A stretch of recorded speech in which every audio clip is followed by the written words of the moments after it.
Okay. I'm so sorry. Just in case you don't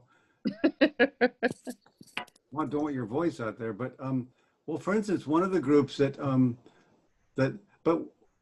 so what I want to say is the Institute for Poetic Medicine is we fund projects around the country. So we did fund a project for 2 years of a woman named Krista Wissing Harrison working with people with traumatic brain injury. We have funded a project in Newton, New Jersey with a man, Jim Alsasser, and a psychologist, Gwen Federico, and now Proslyn St. Armand, working with women who've experienced domestic abuse. And I have gone to a hospital. I have gone to a hospital for children with severe physical challenges. And that's just a little sort of teaspoon or tablespoon of those folks. And so I also want to bow to our poetry partners, the people we fund. Myrna Ann Heck, Janet mentioned immigrant and refugee youth. Well, Myrna, for 10 years, the Institute has funded her work with teens who are refugees or immigrants in the Seattle area. And it's so about getting more focused on us this evening. Ever since about 1981, and I think it was happening even before that, but I had made contact with a gentleman named Stephen Levine. And some of you that may ring a bell for some. I find that now younger people don't know that, but Stephen worked for decades with people who were dying. And we just happened to meet and had good rapport. And so he invited me to read some poetry at some of his longer retreats, like at the Angela Center in 1982. And it was there that a gentleman, orthopedic surgeon, introduced himself to me, said, you should meet this woman who works with poetry therapy at the hospital where I work. So that was 1983. And so that woman, Joy Sheeman, became my mentor in the field of very nascent, just emerging field of poetry therapy. So, so that's unfolded in different ways over these 35 years. And so, I had the real good fortune, the blessing to meet Janet at that panel on grief for September 11th. And, she has served on the board of the Institute since its inception in 2005. And, well, you know her. I bet, does everybody know Janet? So, and I've invited her to sing to us as we start. So maybe this is a good time. I'll pass the singing stick to Janet. I didn't sing just now. Hi, Joan. So, a cappella. I just invite us to take a nice deep breath and to settle back, settle in to our seats, to our chairs. And take a nice cleansing breath and just let the day flow away. Let the day fall away. And know that this is our time to be in sacred circle with and for each other in the art and the magic of making poems. We are healing. We are one. We are the burning light, calling forth everyone. We are opening our hearts bringing forth the healing into our lives. We welcome you, we welcome you, each moment precious now. And know we are held in this circle forever now. We light this candle for you.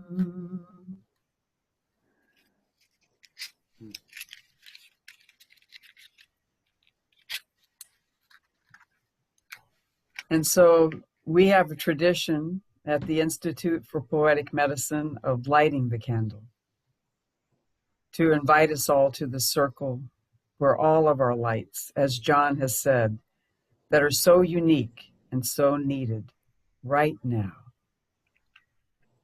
We light this candle for you.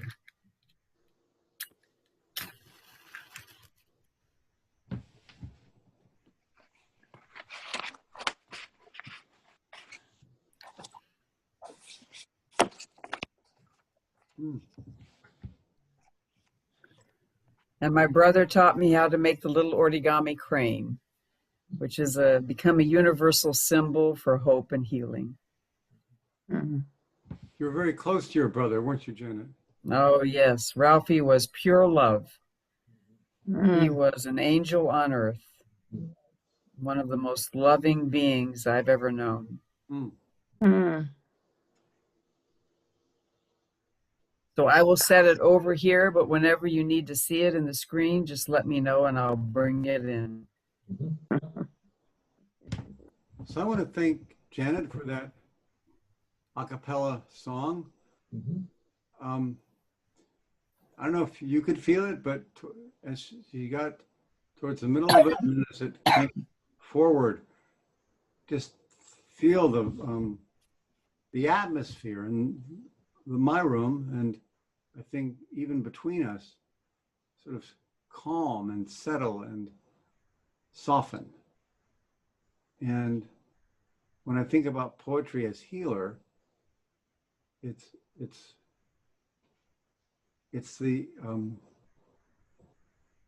how it can reach us in maybe at a deeper level, at a deeper heart, and it's very different from, like, when I was in 11th grade. I had my 11th grade teacher was a good teacher, but when the period bell rang, he would lock the door. Meaning that if you came even a little bit late, you had to go and see Mr. Seneff, who was the vice principal. Yeah, you didn't want to see Mr. Seneff. Really. I mean, unless you got a good chip on your shoulder and can, dole it out a little bit. But so I bring that up because later I kind of realized that we were not only locked out, but locked in. And so that's not the only thing that might cause us to hesitate about getting involved. But so this is very different. This is a way of looking at poetry that can help us to be heard and help us to listen, to help us discover something about ourselves that maybe we had kept at some distance off. But then by writing it down and hearing our voices speak it. So there is some, I don't want to necessarily say risk, but it takes some, a start to getting started. And it's my job and it's my intention to make this a safe place for each of us. So let's see. Maybe we'll go around I'm going to call this square a circle. This is a square inside a circle, inside a square inside a circle. So, and just to say just a few words, but a few words about what, if you were to think about poetry or maybe even poetry as healer, like what comes to your mind? So I'm going to start. Let's go from, start with Kathleen. Kathleen, would you start? Do you mind starting? Sure. When I think of poetry as a healer, it seems like poetry, yeah, can express something kind of beyond sort of what we're feeling day to day, and as you said, reach a deeper heart. And so sometimes it's that deeper level that is needed for healing.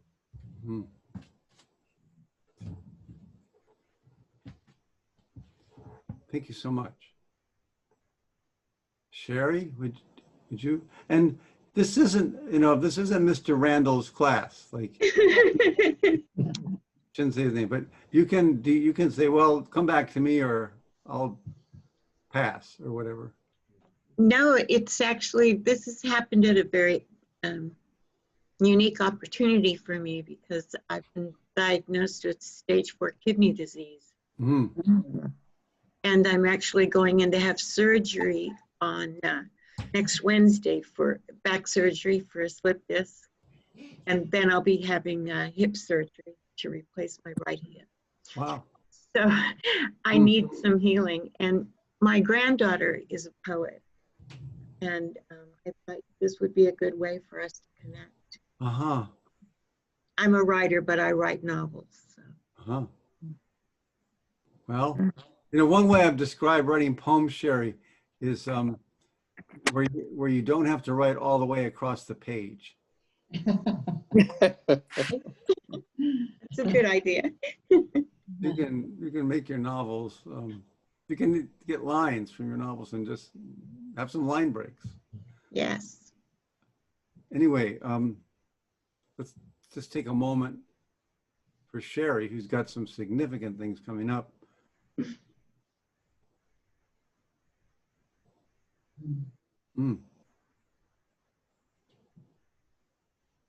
Okay. Sharon, hi. Hi. So what came to my mind was that poetry takes you deeper, and then the next word that came to mind was truth.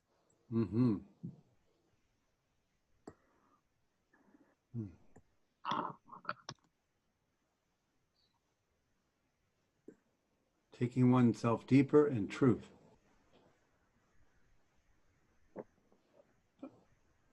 Amber? Yes. Do you have any reflection or? Yes, I've always loved poetry, and when I was a kid, I was quoting it. And now, because of COVID, I've started writing again. Wow. Because you have to. It's a way to connect with the essence of us that is shared universally. It's a much deeper humanity, I guess I'd call it. And so I started writing that. I started listening to Dr. Seuss. I did a rap poem verse that I put up on YouTube, and I've shared it with a few people, and they really like it. I even shared it with my writers group, and they were kind of bopping along and just having a good old time. And they said, "Oh, I think that's about COVID." And I said, "Yeah, you're right. That is totally about COVID." And so, that's what I totally love about poetry. It like clears off the window of humanity and lets you see deeper into connection with those deep emotions that we don't access every day. And so that's why I love it. So that's why I'm so called to do this. And I'm so interested in healing poems because I'm interested in helping people heal trauma and PTSD. And that's kind of been my focus and what I've tried to do in my career. And now I want to expand that and teach people workshops on how to do this. And I think writing healing poetry is a great way, as is art. It's a great way to connect with those deeper feelings you've masked over. Yeah. I want to just walk back a couple of steps and say about Dr. Seuss. And there's this playfulness that's sort of at the heart of that. Do you feel that's true? Oh, yes. Yeah. Whenever I want to embrace my creativity, I have to go back to my inner child, because that's where it resides. And I get that way much faster if I listen to Dr. Seuss. Yeah. And some of those poems are healing too. Yeah, there's sound and rhythm, and there's a quote that I love by a child psychologist named D.W. Winnicott. And he says, creativity is to be found in playing and perhaps not to be found. It's not exact, but creativity is found in playing and perhaps not to be found elsewhere. I agree. Amber, so much. Yes. So, Kate. The microphone's off. I didn't do that on purpose. Okay. I have an allergy to Zoom. My microphone's on. It is on now, yes. Oh, okay. I have an allergy to Zoom, but I think of poetry as similar to music. We know now, especially, how healing music is. And another thought that came to me is I used to teach high school literature. And I found that poetry was such a wonderful way to get through important ideas to the students. It took a while for it to sink in, but it worked. I'll probably have more thoughts. Yeah. I'll be 1 second.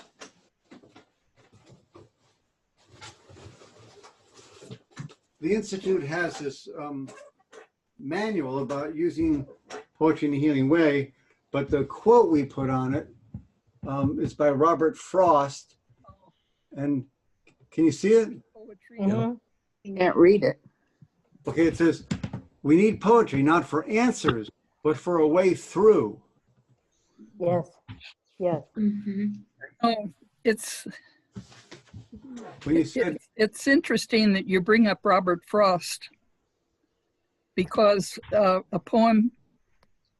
his poem Mending Wall was very important in the early 80s. As some of you know, we took groups of people to the Soviet Union working for peace. Wow. And I was told by my district that I couldn't talk about it in the classroom, but it just happened with no manipulation of mine that we came on the poem Mending Wall, something there is that doesn't love a wall. And so we talked about the various walls that we build. Of course, this isn't about healing so much. Yes, it is. Oh, it's certainly about healing. Yeah. Anyway, after class, 3 of my students who were juniors in high school came up and asked if they could go with me. Oh, wow. So, and it was a highlight of my life, that not just that trip, but many trips like it. So it was Robert Frost who was the vehicle. Thank you for sharing that, Kate. Mary. My goodness, I'm a little intimidated. I've written a few jingles in my life, but I've never written a real poem. Tom does that kind of writing in our house, and I do a little regular writing, but I'm here because I admire poetry, but I've never inoculated it into me. And I thought this might be a way in the door. So here I am. There you go. Yeah. So but there, I'm just going to say, use the word inoculate. It's like, we're thinking a lot about a vaccine these days. Yes, we are, aren't we? but that's a powerful word, you know. It's like if I get inoculated, then certain things won't get me, you know. So because here's the big, I should have it beside me, but I wrote a book and I called it Poetic Medicine. So it, in a sense, is about using poetry to inoculate ourselves. So I think the point I want to make, Mary, is that, you know, well, you know, you think that you don't know that much, but maybe you know more than you think. Thank you. Or more, but that has to maybe come through feeling. Thank you. Tom. I think I know she knows more than she thinks too. Tomorrow's our 48th anniversary. Yeah. When I get stuck, Oh, I get wow. going again. Did you get inoculated during that? Inoculated, installated. That's a bad joke. I'm just joking around. It's okay. I'm delighted to be here this evening. It's a great pleasure to meet each of you and to be able to talk about these things. Writing and creativity, you know, means very important means of expression in our culture, and they're very helpful for us as learning tools. Excuse me. So I like everything that I've heard so far. Thank you. Thank you for presenting this. Yes. Well, I love this. So we'll keep going. And then we have Joan. Okay, I guess, you know, I think of poetry as writing from the heart instead of from the brain, that it's an expression of our essence. You know, and as I listen to all the people here with their background in writing and that, I would have to say I'm just way outside of my comfort zone because my background is science and English was the last thing that I, you know, enjoyed doing and writing. But I just feel that, you know, we need to develop all facets of ourselves. So I'm taking a risk and here I am. Wow. May I say something? Sure. I think what we're doing is listening to the call of our hearts. That's It doesn't require any credential or experience except the desire to do what we're doing collectively. But there's always those parts that say, what are you doing here? I can relate to that. This is, I mean, I'm making comments as we go along. So there's a poem by a fourth grader, Joan, and she called her word, if you praise a word, it turns into a poem. So she's a fourth grader, so she's about 9. But there's a couple lines in her poem where she's looking at things really closely. Praise to the fly's eye, which he sees everything. And I'm just thinking that, you know, in science, it's like we want to really look at things in their actuality, in their detail. And so I think there's a rapport, there can be a rapport or an overlap with, you know, and yet I honor that you said that you're way outside your comfort zone. So we're here together. Well, science is life. So, Science and is life is life. silent. But it's written very differently. Well, But now you'll see it from a different angle, maybe. Right. yeah. Like, I mean, you know, those eureka moments, you know. Yes. yeah. About, yeah, you know, mostly science is not, you know, it's in that, you know, realm of knowledge, but kind of at the most fundamental, you know, the scientists who have been creative have come up, you know, with the new paradigms that are taken in. I really appreciate all of your support and understanding. Thank you. So, Janet.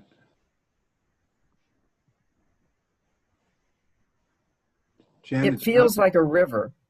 Poetry feels like a river to me. I'm very tied to rivers and water. And it's like a river from my inside to the outside. and then the outside responding with a river of healing to my inside. So And it goes both ways? yes, it goes both ways. Yeah. Well, can you say a little bit more about that river? Do you feel it's current? Do you feel it's moving? Yes. That's exactly it. Feeling the current of it in my body, in my blood, in as it courses, in my heartbeat. And the words come from that place and then come back to me in all of you that are in this sacred circle. So as I hear your words, they become healing balm, a healing river that flows in me. And I'm just so honored and excited to be here with each and every one of you. And I'm so lucky that you get to experience John. And you know, experience ourselves. I mean, and each of us, like, what's it like to listen? I want to talk about, have us explore some listening poems this evening. What's it like for you? What, or in specific, what it's like has been for you to listen as we've gone around our circle? I'm calling it a circle.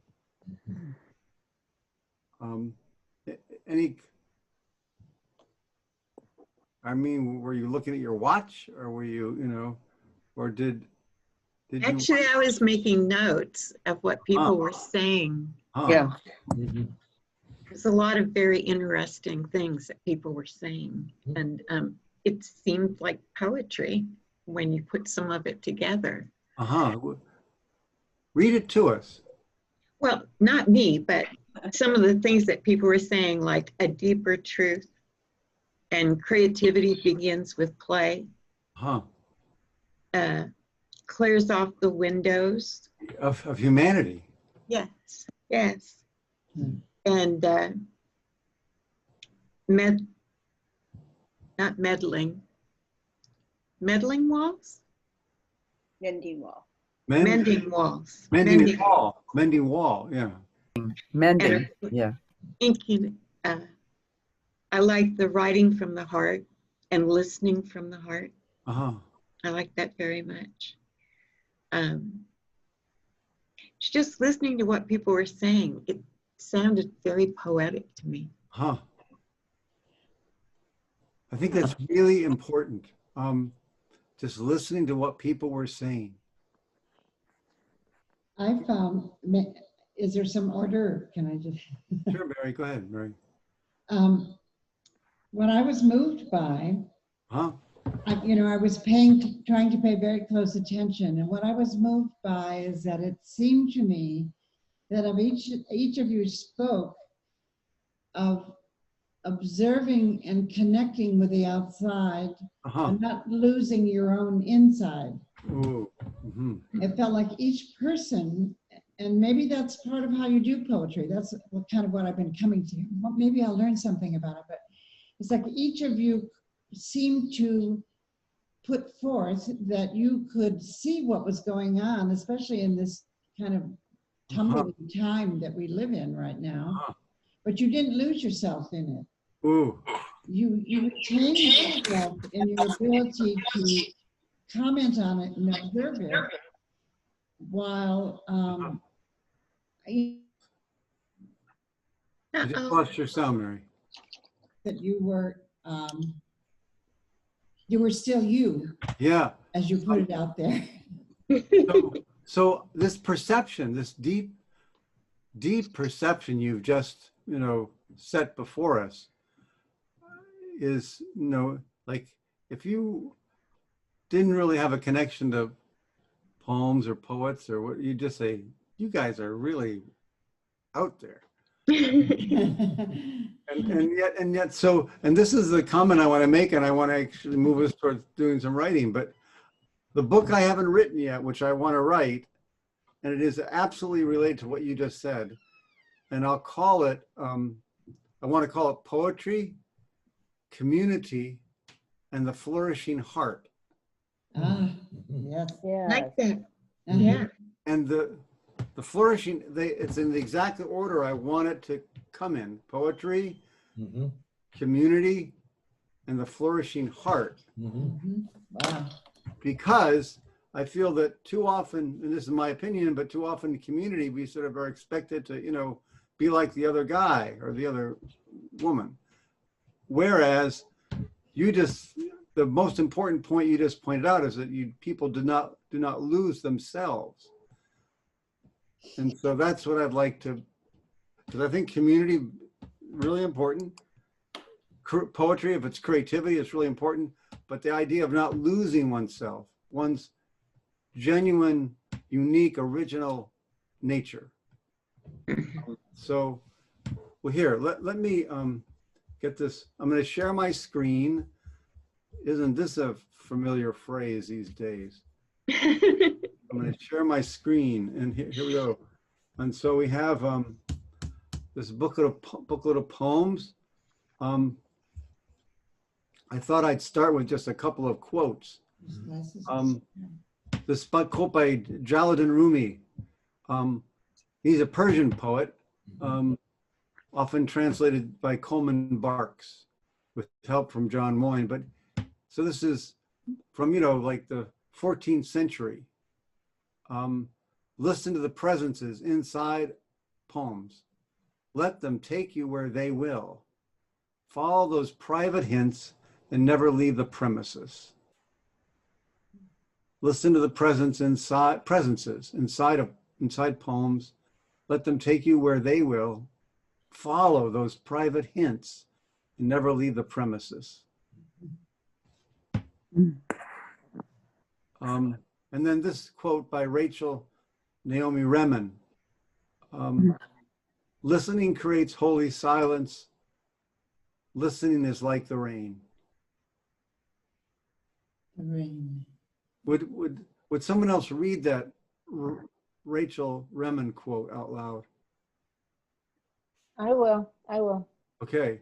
The moment one gives close attention to anything, even a blade of grass, it becomes a mysterious, awesome, indescribably magnificent world in itself. Henry Miller. Especially in this time of managed care, more emphasis seems to be placed upon medication and the quick amelioration of symptoms, short-term work, and privatized profit-making clinics than upon the lovely and mysterious alchemy that comprises the chords between people, the chords that soothe some terrors and helps us heal. Wow. Thank you. Thank you. I just wanted to make a comment that the way you said the word magnificent, it just made me appreciate its what it means. So, our voices. So here, I hope those quotes, resonate for you. Here's a poem. So the poem is called As They Are, and it's written by Barbara McInerney. And she wrote this poem many, many years ago, more than 20 years ago, I think. But she was struggling with being a perfectionist. And also she was a very, very, very good editor. So she was often, already tearing her work apart before she got there, before she let it be there, because she was this editor. So this poem was her way of trying to encourage her to look at things differently, but noticing some important things along the way. So the poem is called As They Are. And what if my words, my fledgling poems, were children, were toddlers, trying first steps, tumbling, skinning knees, squealing with glee, splashing mud, making a mess, discovering themselves? Would I hold them at arm's distance, disown them, hide them, say what I imagine others will think, that after all, they really aren't very good? And could that be a way of protecting them, shielding, holding back? I know the mockery odd children can face. And could that be a way of protecting them, shielding, holding back? I know the mockery odd children can face. Instead, could I let them ramble along weedy paths only they know, lean close to hear them whisper secrets, learn what they need from me? Could I love them as they are, give them room to grow, a chance to shine?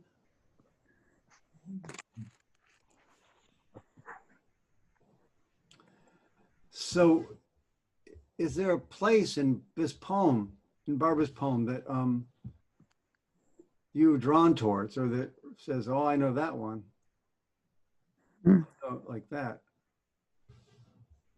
I like the last phrase, the last paragraph. Uh-huh. Well, and so I want to see Amber, is that you who said that? Yeah, it was me. So what is it about that? What draws you? It's her finally saying, in the moment, and just let it go. It's her saying that I'm just going to accept my words and look at the value that they have for me. Right. And I'm just going to put them out there, and I'm not going to protect them, hide them, worry about them, nothing. I'm just going to let them ramble along weedy paths only they know. So cool, the way she says that. It is. Anybody else have a place in the poem that you're find yourself drawn to or familiar with? I know the mockery odd children can face. Mm-hmm. I know the mockery odd children can face. Mm. Mm. Mm.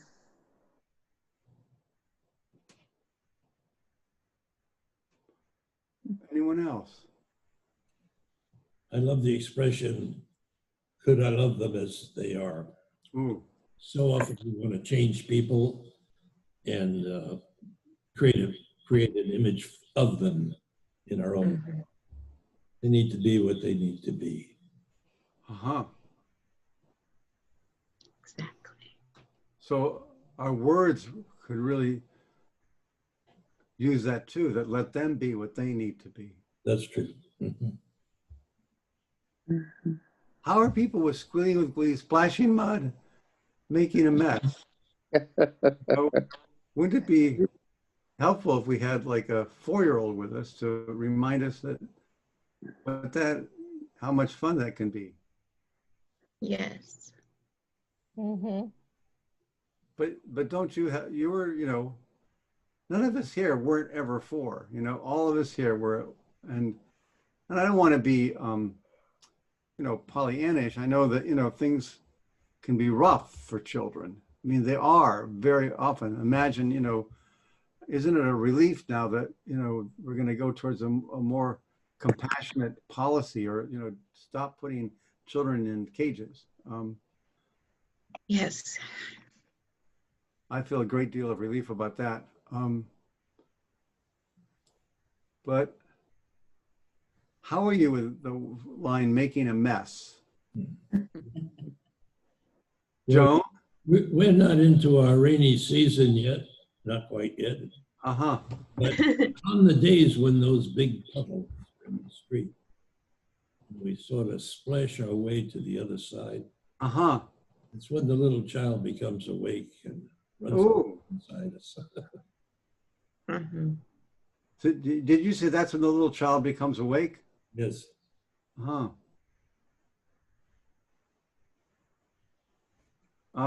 So, well, we have this thing called a prompt, or I have something called a prompt. And I should say this little sort of prelude to that, because I want to invite us to do some writing. So I'm always aware that we might write something that feels too private, that is too private. Not that it feels that way, but it is that way. And maybe it feels too vulnerable. So there's no requirement here that you read. Do you hear me, Kate? I hear you. Okay, so that gets a full stop. That's a complete thought. That this is for you. It's not, although we could benefit, but only if you feel that it's right for you. So on the other hand, I'll say that if you have a voice that says, "Oh, this isn't any good," or "I don't know how to do this," or "I think nothing really happened," or and maybe it goes back to I mean, I've dealt with, I'll take out the word dealt. I've been with so many adults who have experienced something in their childhood that damaged their self-expression. And so that's getting pretty serious. But if we're a community of caring listeners, because it's, like I said, this isn't like English lit, so we're not going to be critiquing, we're going to be listening and finding the lines that resonate for us. And I'll say a little bit more about that in a minute, but if you have those kind of feelings, well, this isn't good enough, I want to really urge you and support you to read it anyway, or to read it, drop the word anyway, to read it, because we don't really know, in my opinion, in my long experience too, of what's there. So I'm going to suggest this as our first prompt, and we'll write for about 6 minutes. And that's actually a lot of time. But if you were to take the words, what if my words ... and the ... is like an ellipse. It's like, in other words, if you were to start there, or you could take any line from this poem and make that your start. It depends on what you feel is right for you. But usually that phrase, what if my words, could be a good place to start. Okay? Do you have a notepad or a piece of paper? Mm-hmm. And I'll say like 5 minutes or 6 minutes or something. We'll come back. Okay. Janet, are you good? I'm good. Okay.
about a minute more.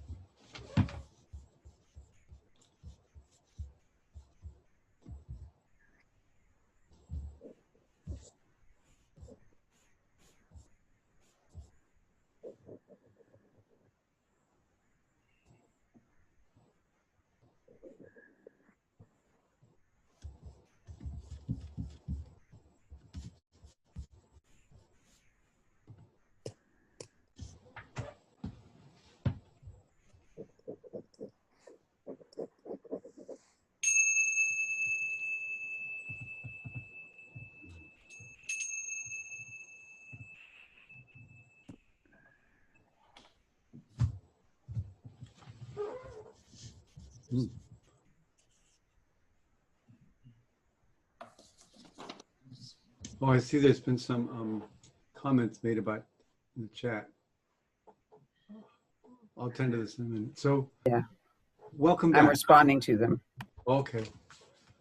Please feel this time when people are writing, this, and I've been doing this for a long time, but it's my absolute most precious time. I mean, I'm not talking, you're leaning over your page.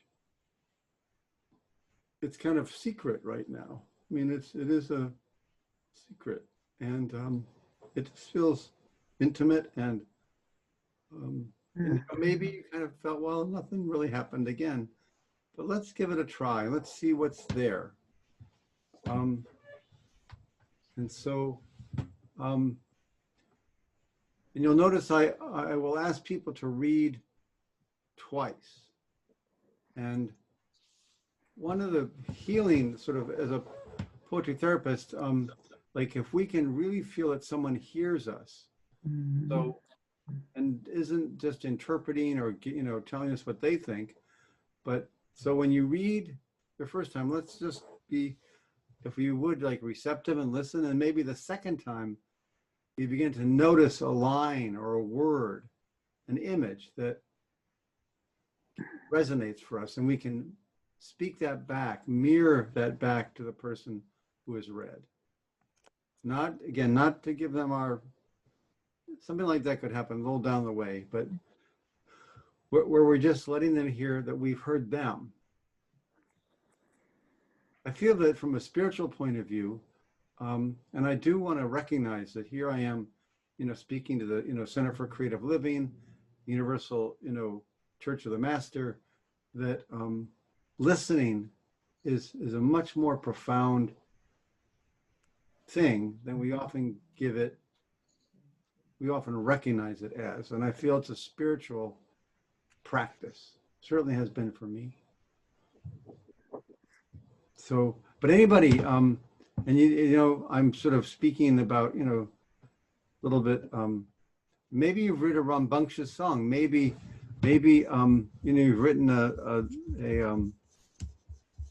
like Amber, maybe you've written like a, you know, a Dr. Seuss kind of thing. But, so don't feel like you're, I don't know if you have, but don't feel like you're going to, you know, break some, you know, sacred space by, we have to see everything that's there. Okay. Would you like to read? I would love to read. Okay. What if my words spring from me and through me to flow? No, pierce your shell and invite your feelings to come out to play. Couldn't we have fun being free again, seeing life as brand new, seeing ourselves as emerging flower blossoms twinkling in the sunlight? Couldn't we feel supported as our words and deep emotions unite to make us strong? As our feelings connect like a daisy chain, nourishing our souls like fresh dewdrops on effervescent colors. We could shine in the world and nurture each other and grow through our pain to the secrets of the universe. I want you to read the whole thing again, but read the last, just the 4 lines, right? 2 lines or so before the secret of the universe. Okay, the 4 lines before the secret of the, Okay. Couldn't we feel supported as our words and deep emotions unite to make us strong? Oh. As our feelings connect like a daisy chain, nourishing our souls like fresh dewdrops on effervescent colors. We could shine in the world and nurture each other and grow through our pain to the secrets of the universe. Hmm. Want me to read the whole thing one more time? Yeah. And this time, pay attention in a way it might be helpful to write down, to jot down a line or something in Amber's poem, a word that we can mirror back to her, that you can mirror back to her. What if my words spring from me and through me to flow? No, pierce your shell and invite your feelings to come out to play. Couldn't we have fun being free again, seeing life as brand new, seeing ourselves as emerging flower blossoms twinkling in the sunlight? Couldn't we feel supported as our words and deep emotions unite to make us strong? As our feelings connect like a daisy chain, nourishing our souls like fresh dewdrops on effervescent colors. We could shine in the world and nurture each other and grow through our pain to the secrets of the universe. Hmm. Again, a line or a couple of words.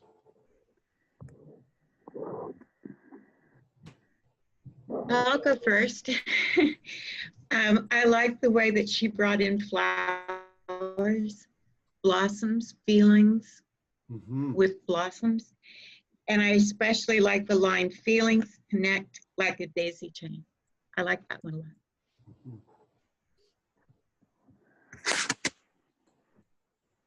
Anyone else? I mean, to respond to Amber. I loved pierce your shell, shine in the world, grow through our pain. Janet, say those three things again. Spring in the world. First one was pierce your shell. Pierce, I love that. Shine in the world. Grow through our pain.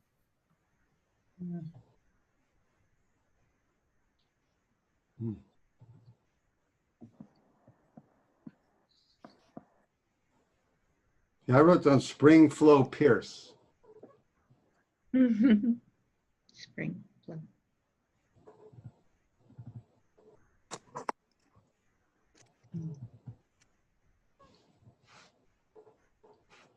Thank you, Amber. Thank you.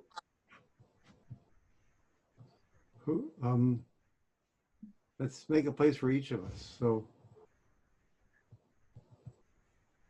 Mary, do you want to read? Who? You. Yes. What if my words were beautiful and could make beauty come alive, pushed out into the universe, growing in the joy, amazement, amusement, or wonder of their being seen. Oops, I'm clumsy there. Of their being seen flowing by. Could they return? Yes, to me, but into me. Might I grow? Might I become them? As I walked my path up and down, smooth and pebbled, would they stay energized by the power shared, clustering in strength? Is that possible now? Aging neurons, tiring hands? Can they grow again from love returned? Am I afraid to try? Afraid to fail? This joy, the joy is worth the risk. I'm still here. I breathe. What was the last two lines or last two words? I breathe? I breathe.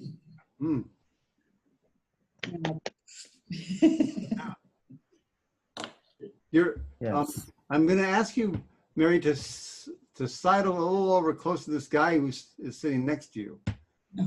Oh, I'm her roommate. Oh, I'd like to see your whole face as you read it. Do it again? Yeah. Okay.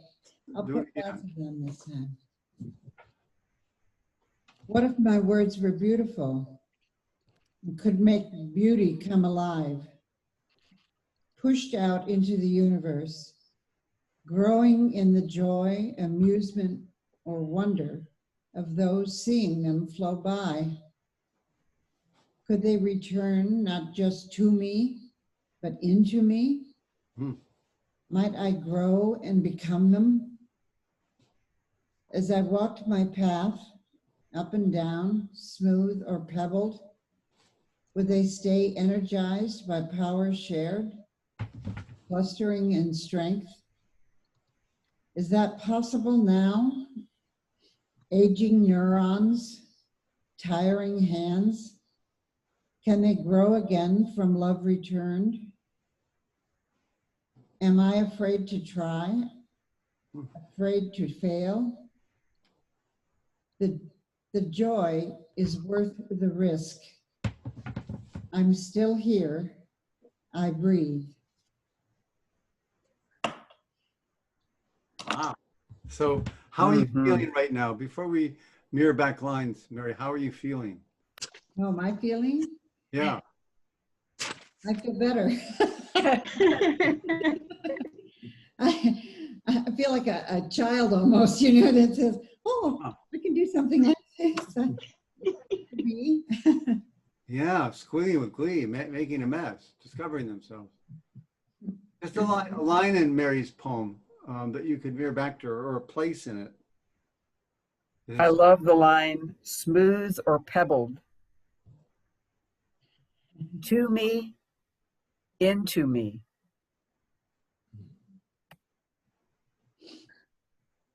Love returned. Love returned. Can you read the line, aging neurons again for me? Huh. Yes. Is that possible now?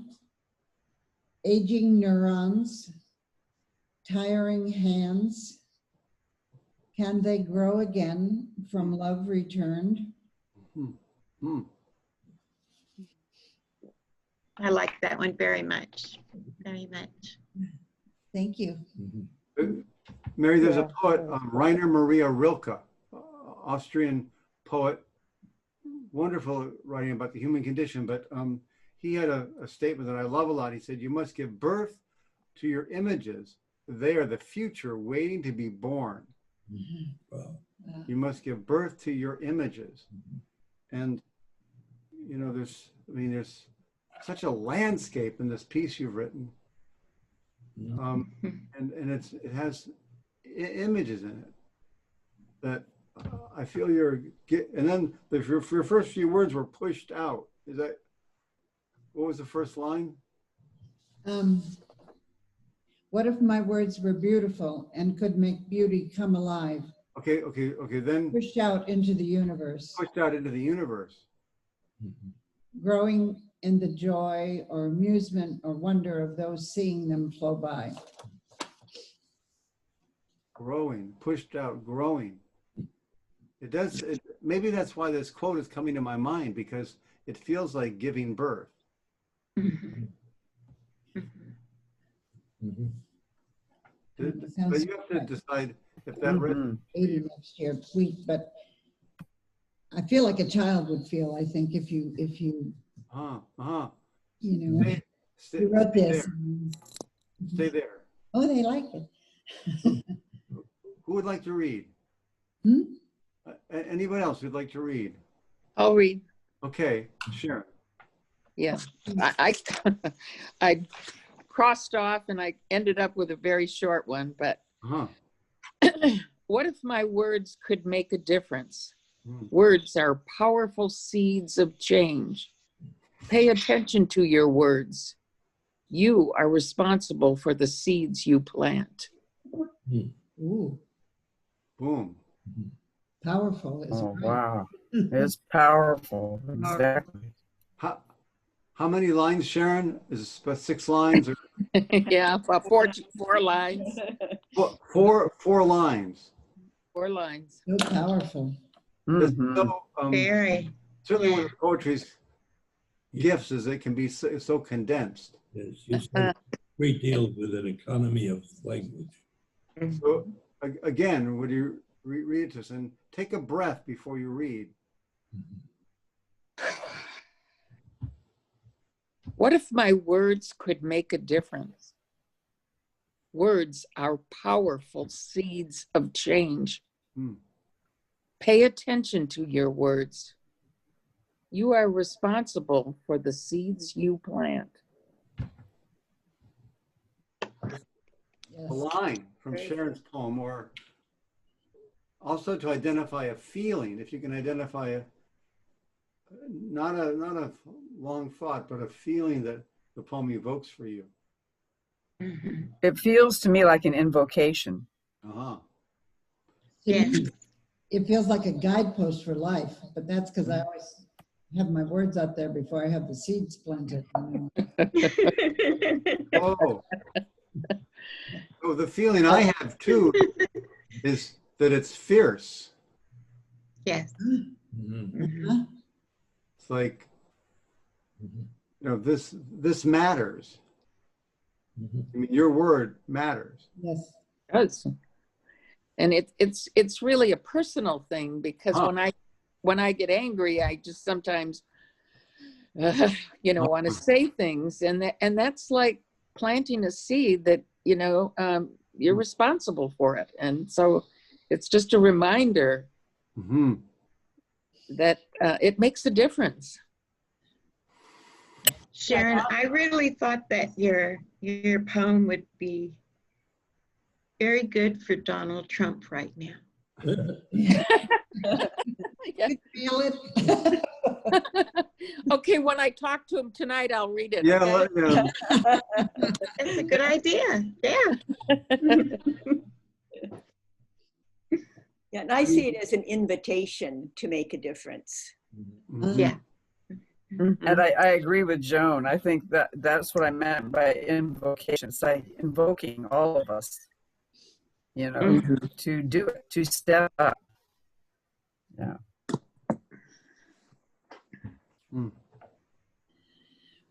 Thank you so much. Time flies, and I could go to another writing prompt and we could do more writing, but it's always nice to hear all our voices. And yet,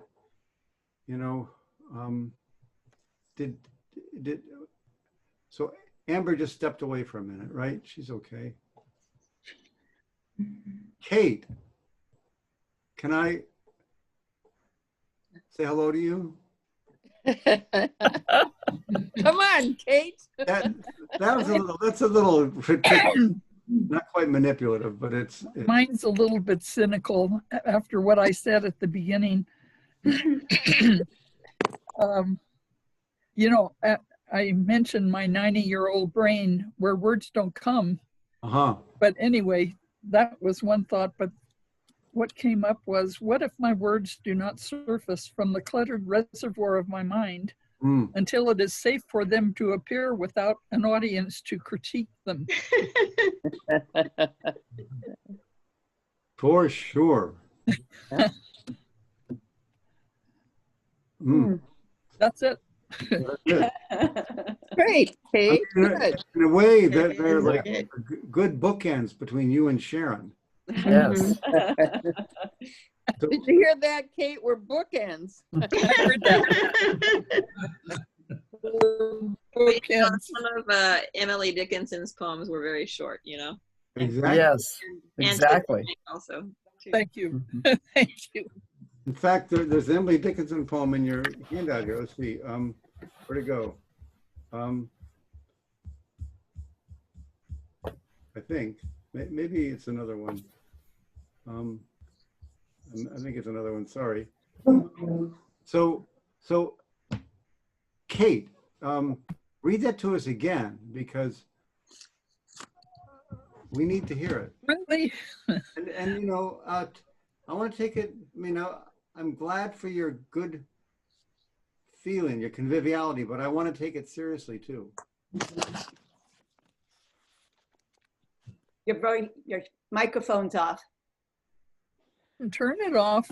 You're Okay. You're on. Is it on? Yeah. Yes. I don't know what it's, I think it went off for a reason. No. Yeah. Go ahead. What if my words do not surface from the cluttered reservoir in my mind until it is safe for them to appear without an audience to critique them?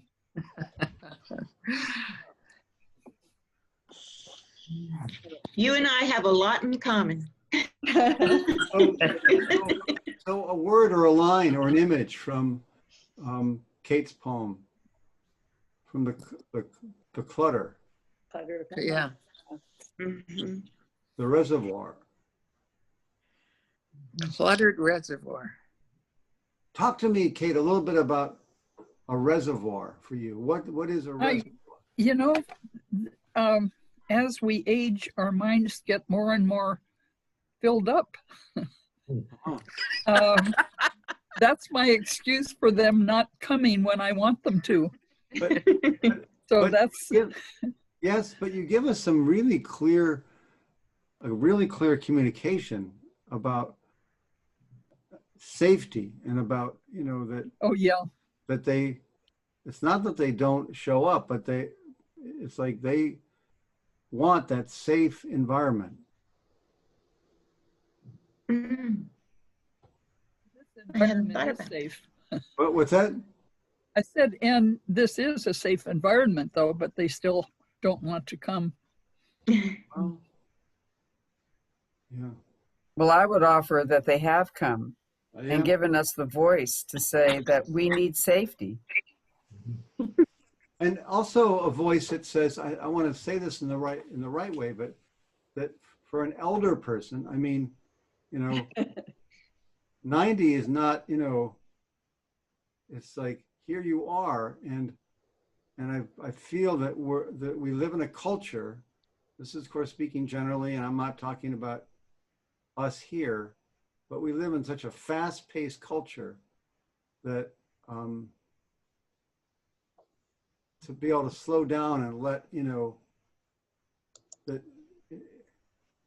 even now, it's like maybe a child also feels that need for safety. What am I trying to say? That it's important that this voice be let out into the world, Kate. Well, you know, another thing about it though, Yeah. John, is sometimes it's a blessing that the words don't come. Uh-huh. You know, and for example, in the political scene today, Uh-huh. there are times when they feel like bursting out, but they don't come until it's safe. For sure. Well, this is a safe place, Kate. Let's hear it. We don't have time, Sharon. So here I'm picking you can talk to Trump tonight on your phone call and tell him. I'm picking up this fierce vibe, you know, which I totally appreciate. And thank you for bringing that to us. I'm glad you're in the center right now, Kate. Okay, so like we've got, well, a lot of us haven't read still. Joan, Janet, you know, but maybe. It's okay. Okay, yeah, go ahead, please. Words to wonder, the space between the words provides the gap for the dance of infinity. That dance is the spark, the gift of light between you and me, between the child at play and the grandmother smiling at new life in her heart. Nothing explicable, her love, no words capture her joy. She feels in herself a secret wonder, like a dandelion grown up through a crack in the concrete. Oh. Mm.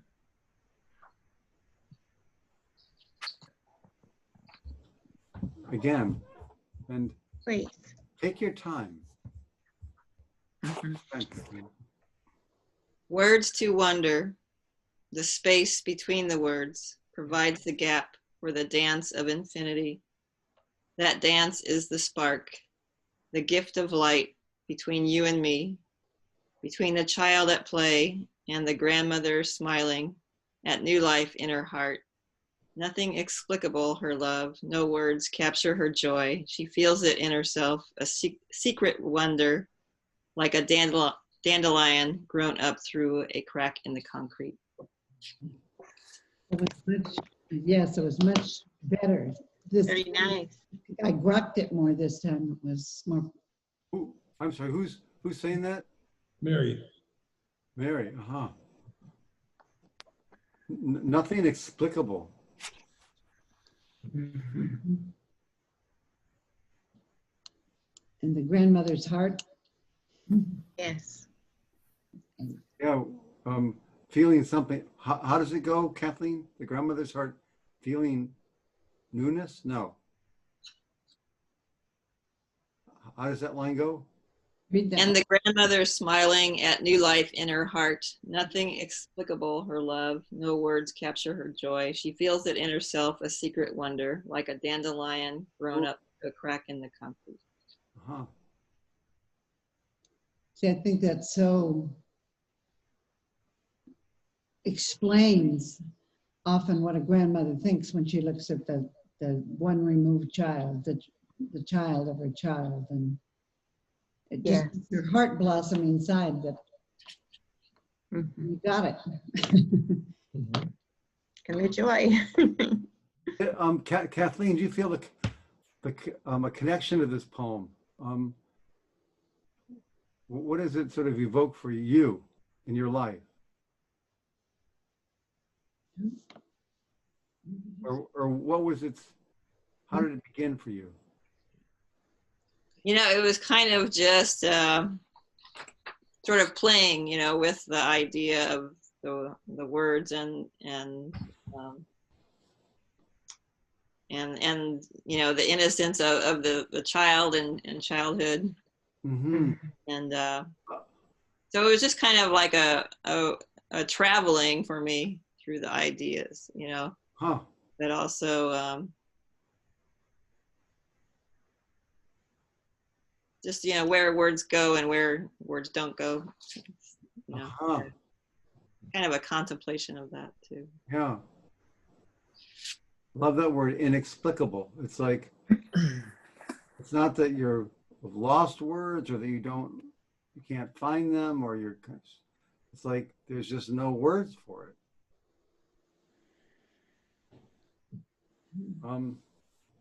And I love just this incredible word of dance, the way you use dance, dance of infinity. Dance is the spark.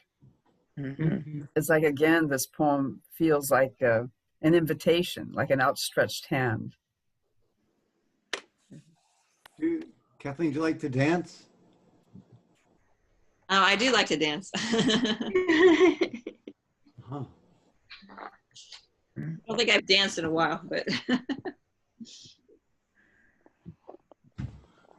Well, let's see. So at least not out in public.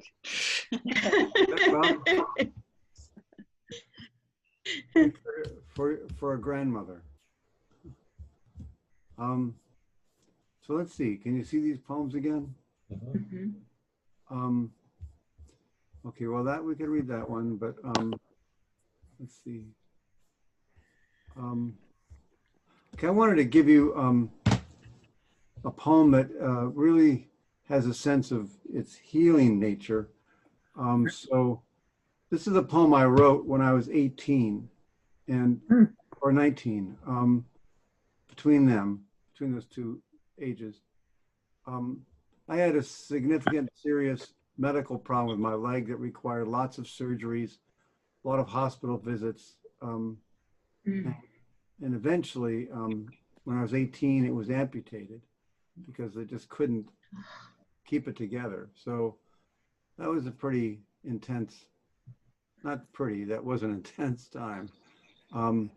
But I remember one time I went to the hospital in the waiting room, and I was looking at adults. They were, there in the waiting room, but there was these two little children also there in the waiting room. So this poem describes that scene, and it begins with this epigram by Walt Whitman. He had wrote a wonderful poem called "Out of the Cradle, Endlessly Rocking." Out of the cradle, endlessly rocking. In that poem, Whitman sort of begins as a baby, and by the end of the poem, he's this adult looking out over the Long Island Sound. But somehow he retains a sense of the child in him. But so there's this part in that poem which I made as the epigram for my poem. There was a child went forth every day, and the first object he looked upon, that object he became. And that object became a part of him for the day, or for a certain part of the day, or for many years, or stretching cycles of years. Walt Whitman. The people are seated in the chairs, lined in the halls and waiting, some looking at time, most somber, save two little girls, patient and singing. One's embroidering, a singing embroidery.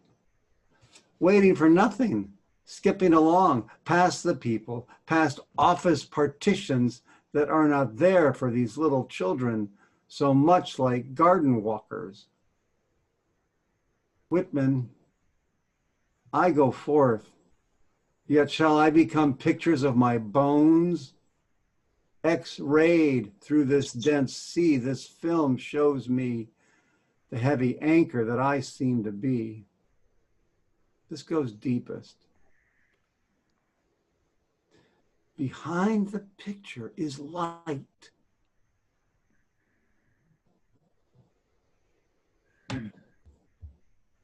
Yeah. Does anybody, just a line from this poem or a sense you have of it, or? Waiting for nothing, skipping along. Mm.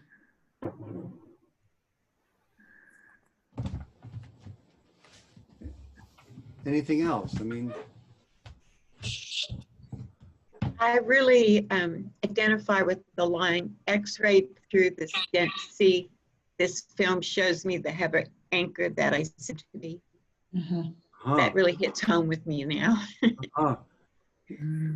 Hip or something.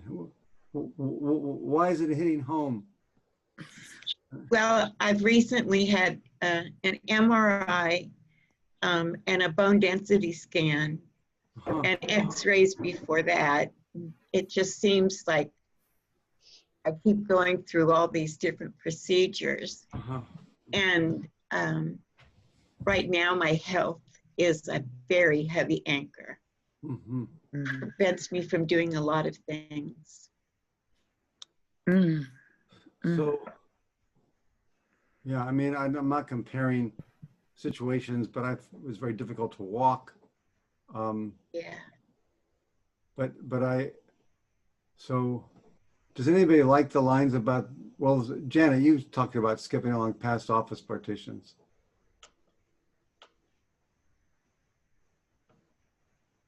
I found So much. Go ahead. Go ahead. No, you go ahead, Janet. But I just like so much like garden walkers. Well, they were. I mean, that was my impression. This was like 45 years ago. And I still remember these children, like they were not somber. Most of the adults, including me, were somber. And I have that little funny line, like, that's Time in italics, so that's Time magazine. Does anybody get that? Anybody? Yeah. It's like old issues of Time magazine. And Oh, looking at time. what's that? I thought they were, I pictured them looking at their watch. They were Well, looking at time. That too. How long have I been waiting here? Waiting, you know, that Well, thing. it's this little wordplay metaphor. Yeah. So could be. I'm saying that actually, but also, you know, these old Time magazines that you just kind of, and yet these children were, I swear they were, not they, I'm telling you the truth, they were singing. One was working on this embroidery thing. So I was trying to find my place, you know. I really couldn't be like a I was 18 by that time, but anyway, and then this is where, you know, I know that in the poems we've written already and have read this evening, there's these lines that kind of come out and surprise us. Like, so that last line, I realized that in order to see the X-ray, this, you know, back in those days of the gray acetate, heavy plastic things, which I don't think is what they are anymore, but light had to come through it in order to illuminate it. So I'm making this little. Oh. Yeah. Who just said, oh, who said that? Me. You see it? Yeah, that line just stood out to me because, you know, behind the picture is light, and with an X-ray, we focus on the picture, the broken bone, the, you know, whatever the injury is, Correct. rather than on the light. And it just says we can choose what we want to focus on. Well, you know, I mean, it's not like writing this poem made everything hunky-dory, because it sure wasn't. No. But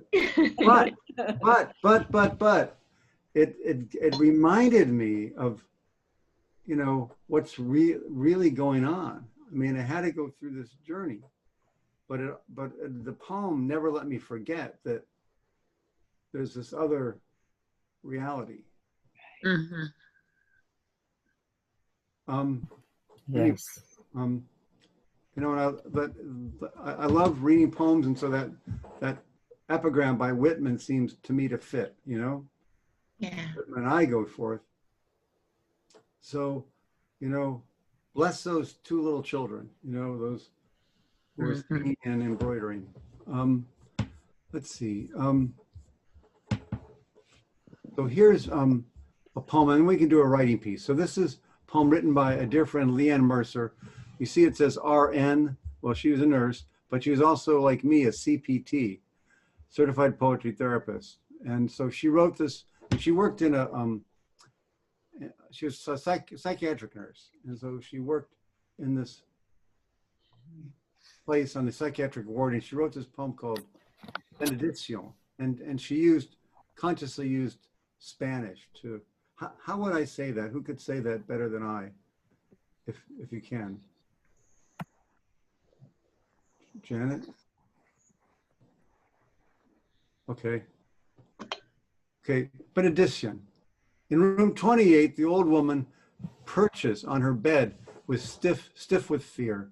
She licks crooked gold-filled teeth, spews Spanish words of sorrow that fall like tears. I hold out my hands like sieves, dripping syllables say, no comprendo. Ah, she makes the sign of the cross. Her long fingers reach for mine. She smiles around my tentative use of dolor and las flores. Words spoken on this dusky evening, eventual night will extinguish.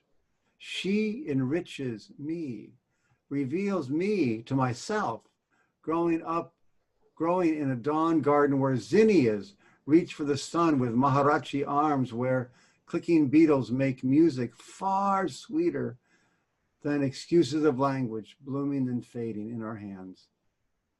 I breathe in this gift of recognition from a bent over woman whose heart bursts with words needing no voice, dancing now, with words needing no voice, spilling from her eyes into mine, dancing now beneath our fingers, affirming that we are kin. Breath of feathers on my arm, whispers in my soul. Leanne Mercer. Is there a line in this poem that catches your attention, or a feeling in it that you identify with? Could you scroll back up? Sure. Like the spew Spanish words of sorrow that fall like tears.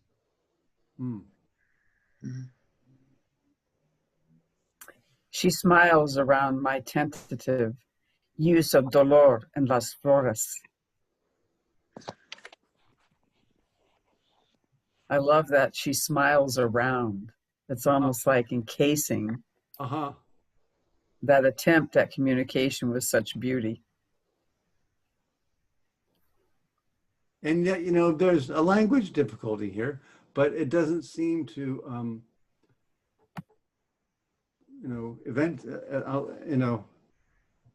to block this connection.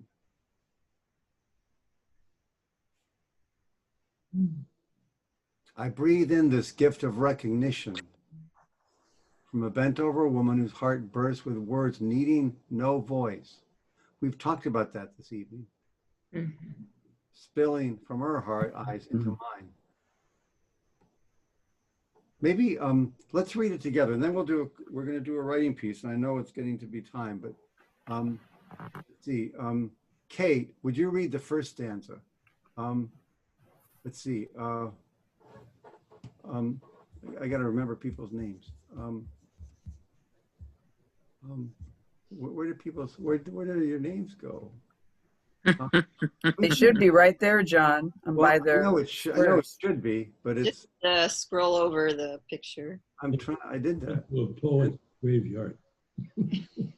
This is a funny thing, you know. People say it's there, and then you have to say, well, I wish. But there it goes. See, you laugh. That's what it was, Sherry. You laughed, and so the magic yellow square lines came around your picture.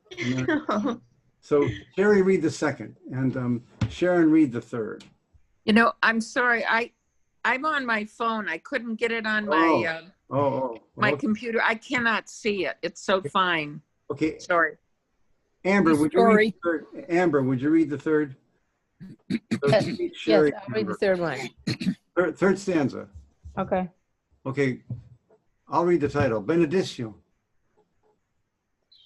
You want me to read the first? No, Kate read the first, Sherry the second, and Amber the third.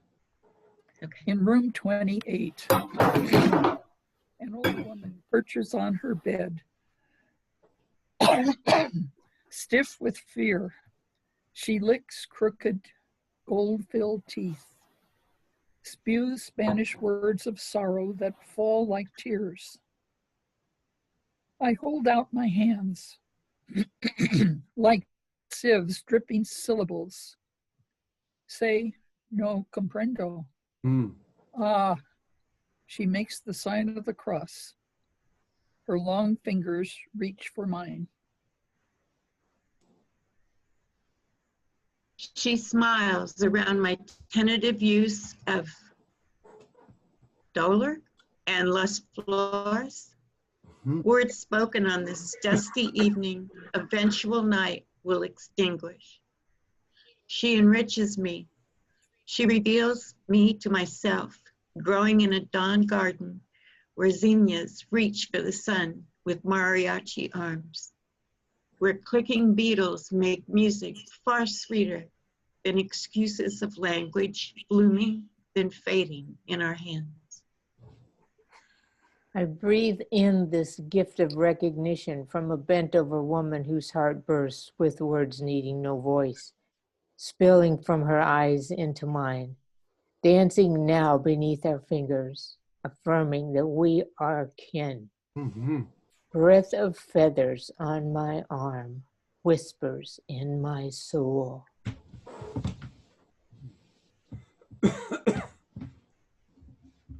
So I'm going to suggest, and thank you for your reading.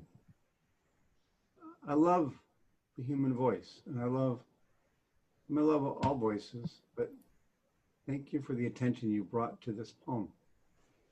So what I'd like us to write is do a brief sketch. I'm just going to call it a sketch of some time when you or someone you were with where there was a little bit of a chasm is too big a word, but a sort of, a gap in your communication, but somehow you still found a way to come into contact.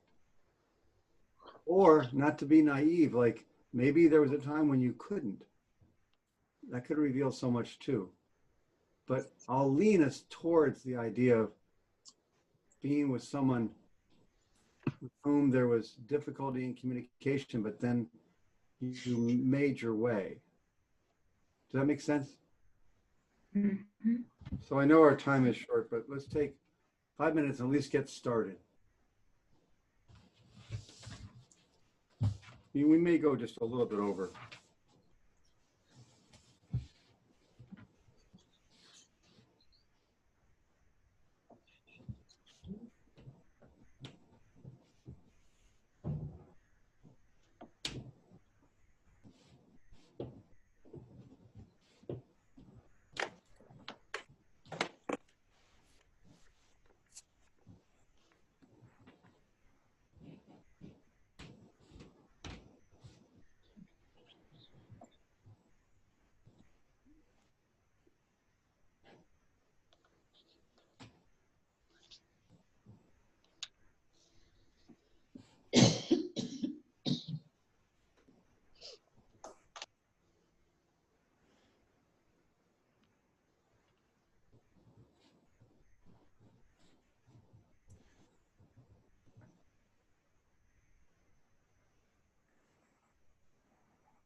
Okay, a minute more.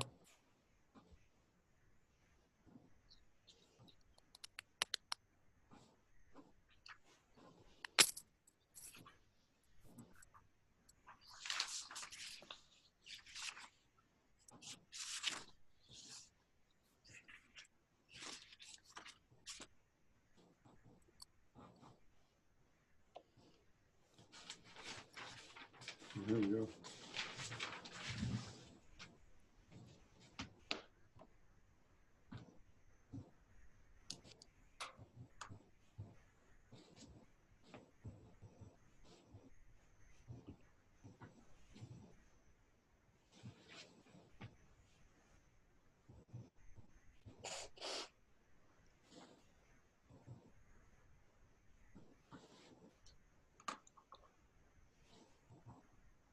Okay.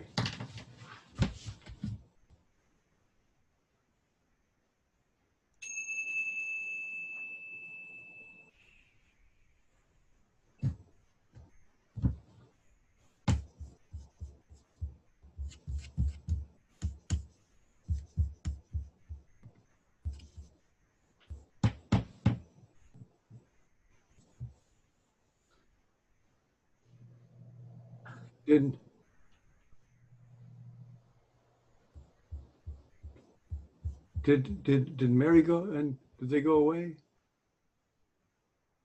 It says 2 non-video participants, so maybe they're still here. Okay, yeah. So let's. Yeah. So let's see. Who's asking if you went away? Everybody, Joan, are you there? I'm here. Yes. She's right there. Janet, and I see Joan. Maybe. Huh? I didn't get the instruction. I sent somebody a note, and I guess. What?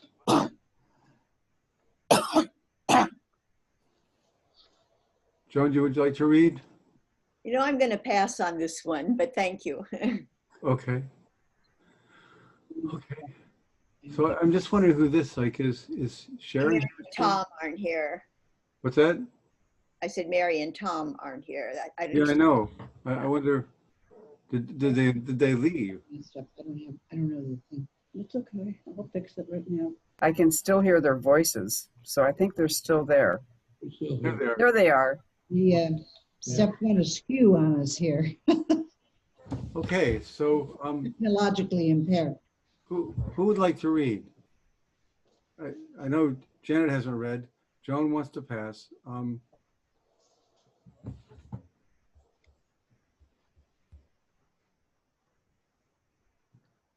I'll go. Hey, Sherry, please go ahead. Okay. Sherry. Remember, I write long things, so. Yeah. That's perfectly okay. I smile and my inner child screams. What would happen if I let my words leave my lips? Tell this new stranger of my deeper truth. Wipe the dirt off the window of my soul. The rain flows inside me and I can't make it stop. Dare I let the words leave my lips? Shock, despair, and grief. Again, I smile and my inner child screams.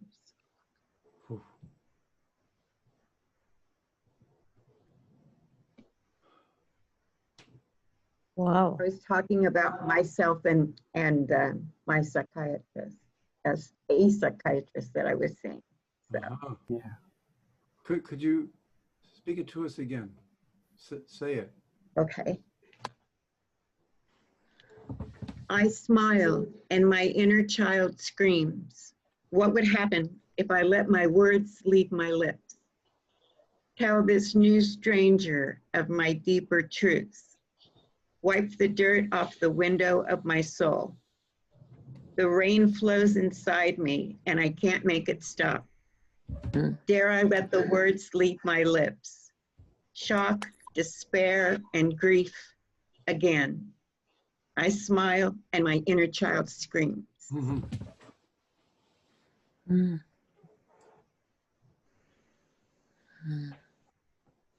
Yeah.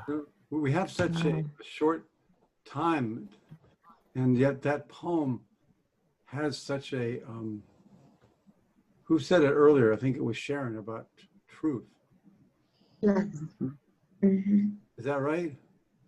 Mm-hmm. Yeah. That's right. Yes. I have to ask you, Sherry, does that feel right? Yes. It's your truth. Yeah. Yeah. Mm-hmm. So here's where I want to be helpful in terms of how we can go forward with this, because it gets us to a deep level. So is that something that you feel, are you still seeing that psychiatrist? No. Because there was this huge gap between us and I could never bridge it with him. Wow. I stopped seeing him, and now I have a wonderful therapist. So could you read this poem to that person, to the wonderful therapist, to the person who you feel can be? Yes, very easily. He's been with me a long time. He's seen me through a lot of what's going on with me. So it might even feel like a way of not thanking him, but a way of really sharing something essential. Yes. I've seen a lot of psychiatrists and a lot of therapists because of things that happened to me when I was a child.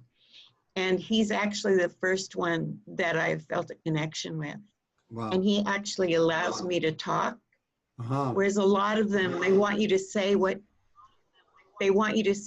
a summary of what you're feeling in the first 5 minutes, and then they want to spend the rest of their time telling you what you should do, which doesn't help.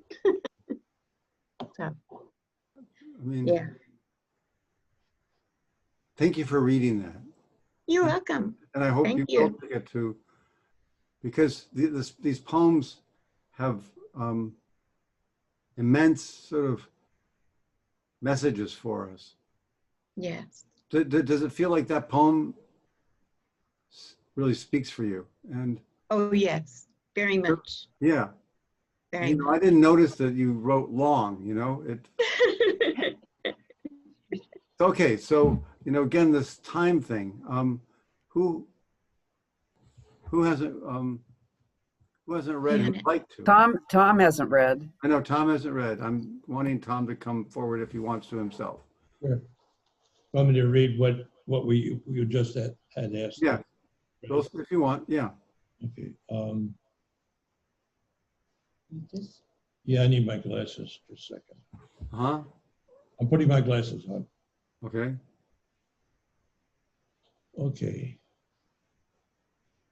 What if my words were a good place to start? The awakening, as if from the heart. The extension finds me sharing and outdoing my part. Find a water puddle, run across it, see it flashing. Its images are destroyed. Still water, wavy water, a picture with waves, a reflection spreading in the various ways, the floating image moving to shore. That's it. Very nice. Wow. I love all the water, the moving, flowing. Tom, would you read it again to us? Yes, I will.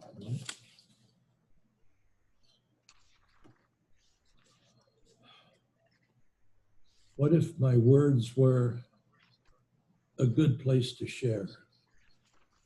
The awakening from the heart. The extension and the sharing and the outpouring part. Find a water puddle after a rain. Cross it so splashingly. its mirrored self, still water, wavy water, a picture with waves, a reflection, spreading in various ways, the endorsing image and colors moving to shore. I love how you turn towards Mary. Go ahead. And that's an easy thing to do. Okay. What was that word, endorsing?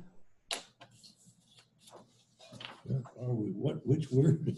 Right towards the end. Towards the end. Okay. Let's see.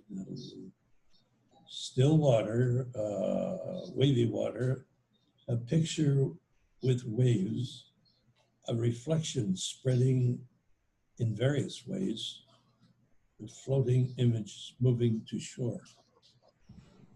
All right. Well, there was a word I thought was there, the word endorse, but I guess not. No, that's a pretend word. I didn't put it in there. Yeah. So this isn't a mirroring, but I'm just noticing how much you found in one puddle. Thank you.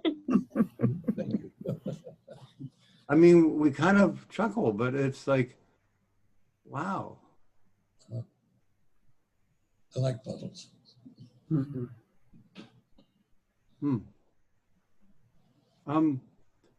So let's have another reader. Janet hasn't read. Should we hear? Mm-hmm. Hear what Janet wrote? Please.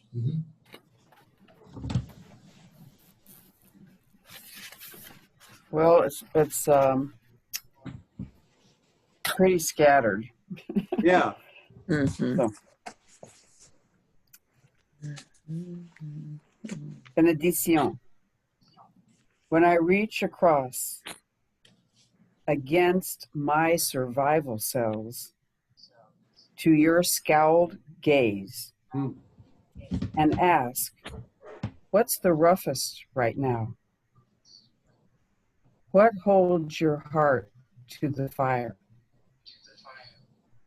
What causes your mind to split light? We open an entire universe of healing in the softening of your brow, in the crinkle of a smile in your eyes, in your warming words.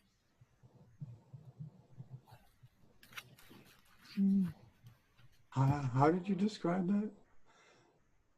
What did you say it was? Did you say it was scattered? Mm-hmm. And I'm not trying to prove you wrong, Jenna, but did anybody feel that was No, scattered? no.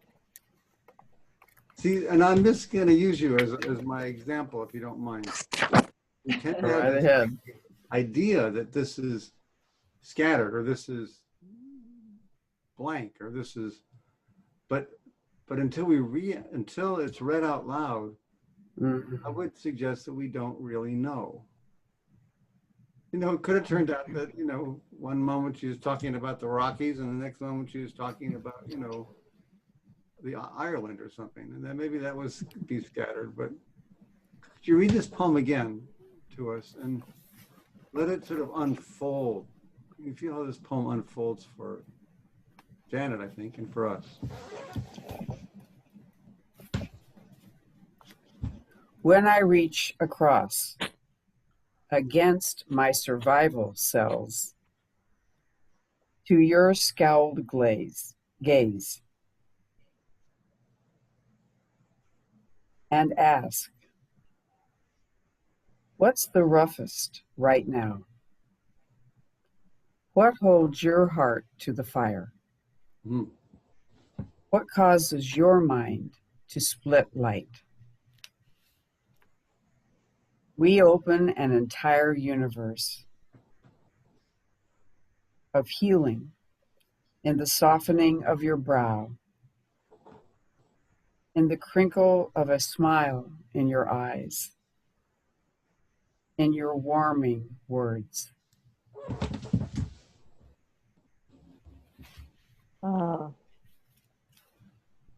Is there someone we want to read that to, Janet?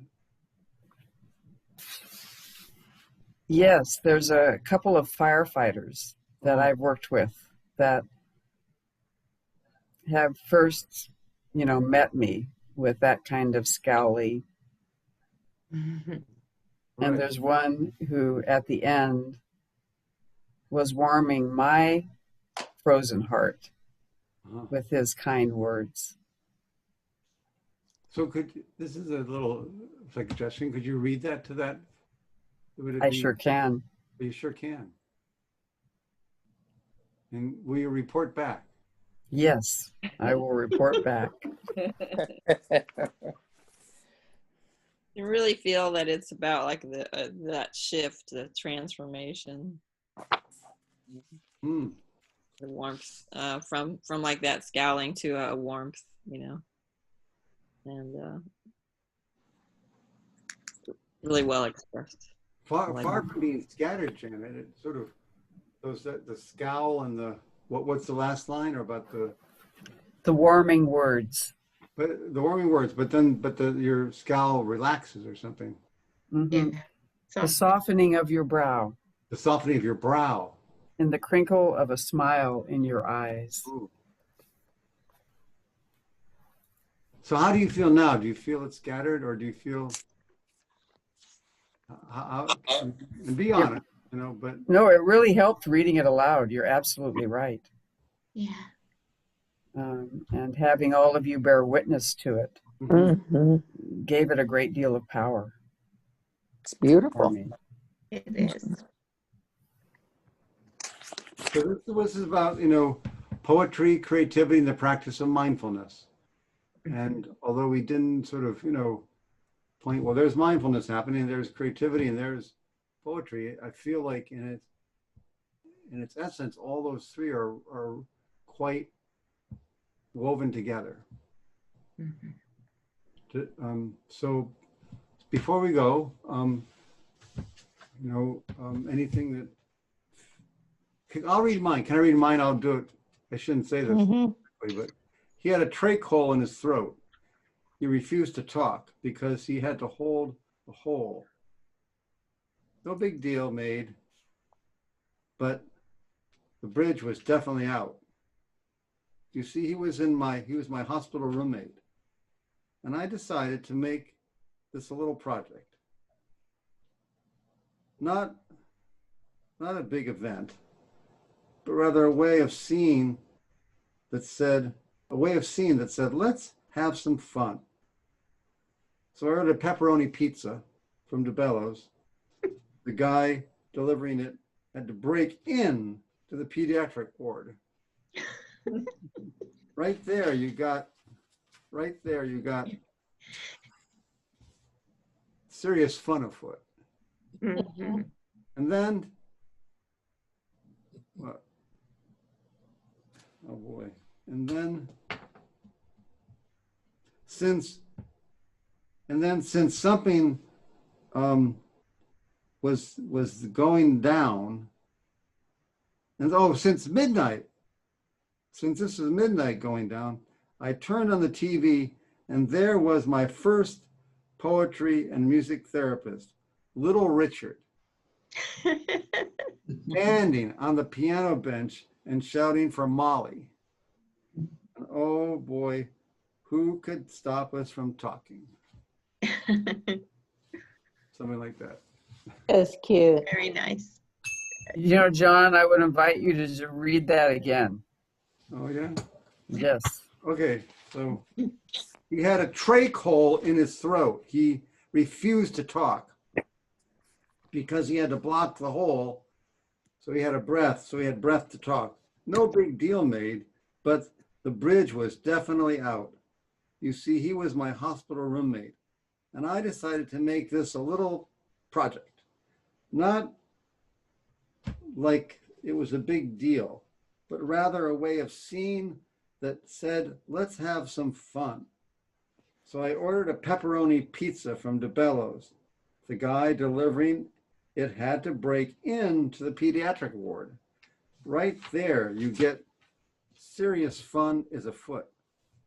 And then something, like I got this. And then since it was near midnight when this was going down, that's it, I turned on the TV, and there on the midnight special was my first poetry and music therapist, little Richard, standing on the piano bench, pounding away and shouting for Molly.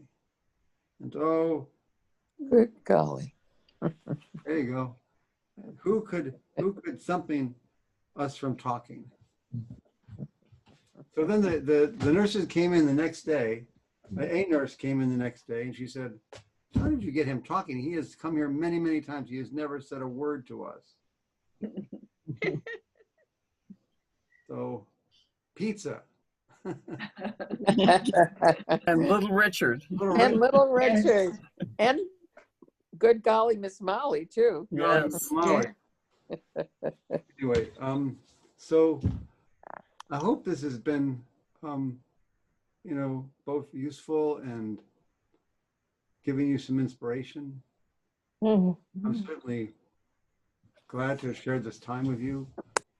Some who I'm meeting for the first time, some who I've known for a while. And Janet, thanks to you, and thanks to Corey. And also I want to say thanks to Dottie Boone. Dottie Boone. Is that right? That's right. Yes. I remember I came to some event and Dottie said, "Would you do something for us?" And I said, "Sure." And then that was a while ago. So, And we would like to invite, thank you, John, so much. And I can't thank you for this moment. It was like a respite from all of the pandemics we're in, Yeah, really. all the 360 griefs, for us to be together in this circle, sharing the wisdom of our hearts. please And take care of yourselves and stay well, because things are not disappearing, like yeah. you said, you know. And I would also invite you, if you would like to make a donation to UCM, Universal Church of the Master, that made this possible, you know, please go to our website, Universal Church of the Master, and connect to our PayPal, and you can make us a donation if you're so called to do that. Our wonderful John has given this time to us as a donation to UCM. CCL is a part of UCM, to just kind of explain that it's the wider church community, and we just thank you for your willingness to be here. Thank you, John, and thank you, everyone. Thank you so much, John. I Yeah, learned a thank lot. you. Thank you very much. Yeah. You're welcome. And Thank you. Mary, you know, keep writing. Yes. Thank you. Okay. Janet, Thank you all. you want to stay for a moment? Yes. And thank you all so much, each and every one of you. Thank you. Thank you. Thank you. Sure, Thank you. If you have Good somebody who's a good listener, if you have somebody in your life who is a good listener, ask them if they would hear your poem. Okay. Yes. Okay. And okay. Great. Good night, everybody. Great. Good night, John. Thank you. So, Janet, could you stay for a minute? Yes. Okay. Bye-bye. Bye, Kate. Well, there you go. There we go. So the time flies, you know? Yes. Yes, yes.